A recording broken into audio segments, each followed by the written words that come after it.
William, bonjour. Bonjour. Donc, voici réunis pour la deuxième journée nationale de courir. Oui. Alors, beaucoup de conférences, beaucoup de monde aussi. Et tu dois intervenir en particulier tout à l'heure sur la relation quelquefois difficile entre le patient et le médecin. Alors, pourquoi ? Eh bien, pour retirer déjà un tabou, qui est celui que j'ai entendu quelquefois, que cette rencontre, c'est la subjectivité face à l'objectivité. L'objectivité, on comprend qui est l'acteur de l'objectivité, voilà, qui pense être dans l'objectivité, dans la relation de l'un avec le patient, et qui est dans la subjectivité. Or, le but, c'est de montrer qu'il y a deux subjectivités qui se rencontrent.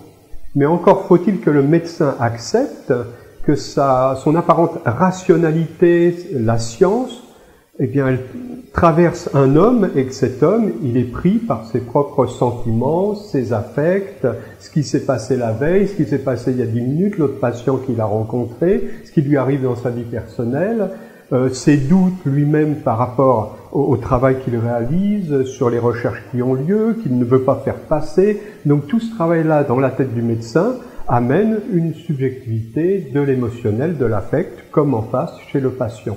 Donc, se trouver à armes égales quelque part dans cette relation et baisser les armes au final et se dire, bien, on va discuter d'humain à humain, où la subjectivité du malade peut m'apporter beaucoup de choses, de même que ma subjectivité en tant que médecin peut faire avancer la discussion. Mais d'arriver à une symétrie comme ça dans la discussion, c'est le but de l'intervention. Et donc dans les retours que tu aurais pu avoir ou des situations que tu aurais peut-être vécues toi-même, est-ce qu'il y a des situations particulières où il y a eu des blocages? Est-ce que tu as des exemples à nous donner? Alors tous les jours, on reçoit des communications de patients qui disent « on m'a pas entendu, on me croit pas, quand je dis que mon enfant mange pas, on me prend pas au pied de la lettre, on se dit oui, c'est une vue de la maman ». C'est souvent la maman qui est en première ligne par rapport à cela. La maman couvre trop l'enfant. On a même vu des cas où l'enfant est malade et un deuxième dans la fratrie est malade, et là il n'y a plus de mal à obtenir le diagnostic parce qu'on pense que c'est de l'imaginaire familial qui fait un transfert de la maladie sur le deuxième enfant. Si le premier a été détecté en quelques mois, eh bien le deuxième malade dans la fratrie peut être détecté en 1 an et demi, avec du recul comme cela, le temps qu'on se rende compte que la maman n'invente pas, que les symptômes qu'elle a observés sont suffisamment objectifs pour qu'on aille creuser un petit peu plus loin. Donc il y a toute cette barrière à passer, et c'est vrai que les patients, régulièrement, eh bien, disent « je ne suis pas écouté à la hauteur de ce que je ressens ». Donc on essaye vraiment de faire passer ce message, qualité d'écoute, de respect du jugement des aidants qui se trouvent autour par rapport à l'enfant. Et quelles sont les conséquences, si tu peux en nommer quelques-unes, justement, quand la relation s'est abîmale? Est-ce qu'il peut y avoir des conséquences dramatiques parfois? Est-ce qu'il y a eu des choses majeures qui se sont déroulées? Alors, quelquefois, oui, des retards qui peuvent durer plusieurs années.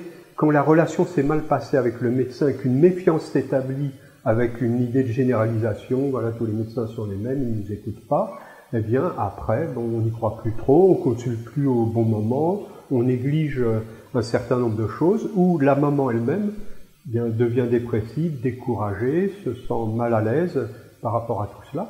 Et une fois après que c'est mis en route, elle se culpabilise à nouveau en disant bah c'est de ma faute, j'ai pas assez insisté, alors qu'elle a été plus ou moins ébranlée, étouffée dans ses réactions au moment où elle essaie de dire les choses. Donc oui, il y a plein de conséquences familiales sur la santé de l'enfant, sur les parents, des frustrations qui font que ça n'avance pas de la bonne façon après. Alors, au cours de ta conférence, est-ce que tu as prévu une sorte de boîte à outils pratique pour améliorer ces relations, pour éviter d'arriver à ce genre de situation? Alors oui, il y a quelques conseils qui sont donnés au final. Disons déjà le fait de situer le problème, de dire attention, le médecin peut être dans la pensée magique, dans l'imaginaire. Il ne doit pas nier cet aspect-là, donc faire prendre conscience, parce que cette conférence a déjà eu lieu devant le corps médical, c'est plutôt à lui qu'elle s'adresse en général, mais là elle servira, puisqu'il y a beaucoup de patients, à donner des armes, peut-être des argumentations aux médecins, de leur donner confiance dans les choses. Donc si on rend le médecin conscient qu'il est dans la subjectivité et la pensée magique.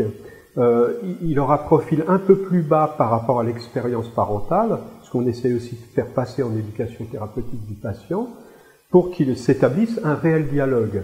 Donc après, on va égrener au cours de la conférence un certain nombre de petites clés comme ça pour être dans une écoute supérieure à l'écoute ordinaire.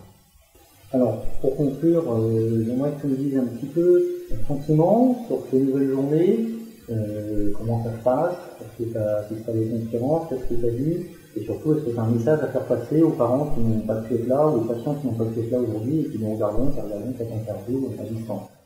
Alors oui, j'ai été un petit peu partout voir si les sujets convenaient, si les thèmes correspondaient aux besoins des parents. Et là vraiment, oui, j'ai vu de l'enthousiasme, j'ai vu de la satisfaction. On a fait une très très grande variété de thèmes qui n'intéressaient pas forcément tout le monde, mais certains en particulier. Tout le monde pouvait y trouver à un moment donné une petite niche qui correspondait à ses demandes, à son questionnement.